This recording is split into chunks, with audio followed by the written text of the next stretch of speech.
KCN में आपका स्वागत है। मैं किंग हमीद।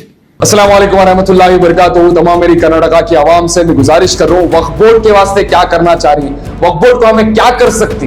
एटलीस्ट अगर हमें हर जुम्मा हमें सब मिल को इंशाल्लाह जुम्मा के बाद एक एहतियात कर सकती कि अपने लेफ्ट हैंड को हमें सब मिल को जुम्मा के दिन एक काली पट्टी बन को एटलीस्ट हमें उसका एहतजाज करेंगे इंशाल्लाह। एटलीस्ट एक आवाज हमारे जगाया ही हो, किसी के बाप दादाएं के नहीं हो, हमारे बाप दादाएं की जगाया है। खुलेआम हमारे इंसानियत को मारा जा रहा, खुलेआम हमारे हाथ से छीना जा रहा। अगर हम इस चीज को खामोश बैठे, याद रखो कब्रिस्तान में जिस दिन जनाजा जाता, जिस दिन तुम्हारे जनाजे को ले लेकर उतारती, उस दिन उतारने से पहले भी किसी और की परमिशन ले लगा को तुम्हें जनाजा उतारना पड़ता।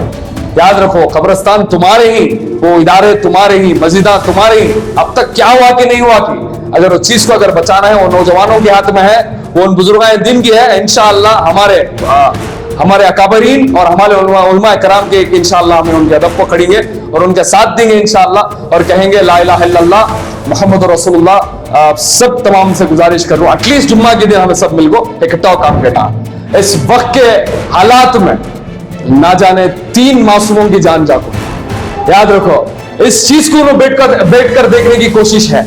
अगर हमें लोग इतिहास से इंशाअल्लाह हमारे उलमा कराम से, हमारे अकाबरीन से अगर हमें इंशाअल्लाह अमन के साथ इंशाअल्लाह हमें जीत सकते इस लड़ाई को, हिकमत से जीत सकते हैं अगर हमें लोग इकट्ठा होकर खड़े। हमारी प्रॉब्लम एक ही है, हमें लोग इकट्ठा नहीं होते, हमें फिरके में बढ़ गई। मैं गुजारिश करूंगा फिरके की बात नहीं है, ये हमारे जगहों की बात है, ये हमारे इदारों की बात है, हमारे मस्जिदों की बात है। याद रखो, मैं फिर बोल रहा हूं, याद रखो जिस दिन जनाजा कब्रिस्तान जाता 50,000 रुपए बन को तुम्हें जनाजा उतारना पड़ता, खोदने से पहले तुम्हें कलेक्टर के पास जाकर लिखा लगाना पड़ता। याद रखो ये वक्त आने वाला है और आ भी जाता है। याद रखो अगर हमें सब आवाज नहीं उठाए, हिकमत के साथ अगर आवाज उठाए इंशाअल्लाह हम इस लड़ाई को हिकमत से जीत सकते हैं इंशाअल्लाह। अगर हमारे अकाबरीन क्या कर रही है इसके पीछे, अगर याद रखो अगर अकाबरीन अगर इस चीज को नहीं करते तो ऑलरेडी सुप्रीम कोर्ट को सबमिट भी करके ही उसके पीछे बहुत बड़ी मेहनत भी लगे और पूरे अकाबरीन मिल को ऑलरेडी अल्हम्दुलिल्लाह सुप्रीम कोर्ट को पहुंच को है।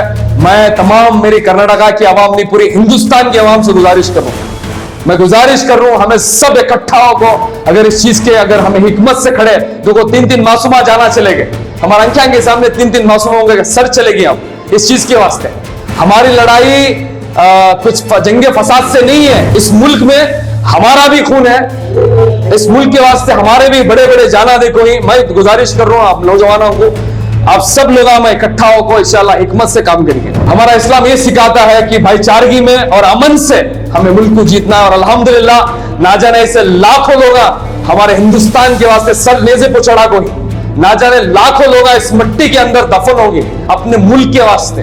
इन्हों क्या लोग हम ना पूछेंगे कि मुसलमान क्या करें, इस्लाम क्या हमने क्या सिखा रहा। हमने ये सिखाया जाता है कि हमें इत्मीनान से हमारी हिकमत से लड़ाई हमें जीतेंगे इंशाअल्लाह। ये लड़ाई सिर्फ इंसानियत की है, अल्लाह के वास्ते इस मजहब में लेकर आकर लोग बैठकर चर्चे करने वाले, मैं उन लोगों से बोल रहा हूँ इस बात को तुम्हें लोग मजहब को लेकर हमें अब भी बोल रही हैं, हमें भाईचारगी से जीतने वाली हैं। हिंदू भी हमारा भाई है, ईसाई भी हमारा भाई है, हम हर एक इर्रेस्पेक्टेड ऑफ एनी कास्ट, हमें कभी भी हमें जात पात नहीं देखे और आगे भी हमें इंशाल्लाह जात पात नहीं देखते। ये हमें हमारा रसूलुल्लाह की सुन्नत थी और इस रसूलुल्लाह के दायरे को इंशाल्लाह हमें चलती और उनकी हिकमत से चलती और इंशाल्लाह हस्बुनल्लाहु व निअमल वकील, हमारे लिए हमारा रब भी काफी है और इंशाल्लाह हमारे साथ हमारा रब है और हमें इंशाल्लाह हिकमत से जीतनी और भी इंशाल्लाह मैं नौजवानों से और तुम्हें बार बार पूछ लूं, अगर इस मुल्क बचना है वो नौजवानों से है, बूढ़ों से अमीरों से सिर्फ हमें राय ले सकती, एक हुक्म ले सकती। अगर नौजवान कमजोर होगा, याद रख लो नौजवान कमजोर होगा, बाहर वाले से नहीं गली वाला मुनाफिक पैदा हो जाता है, याद रख लो।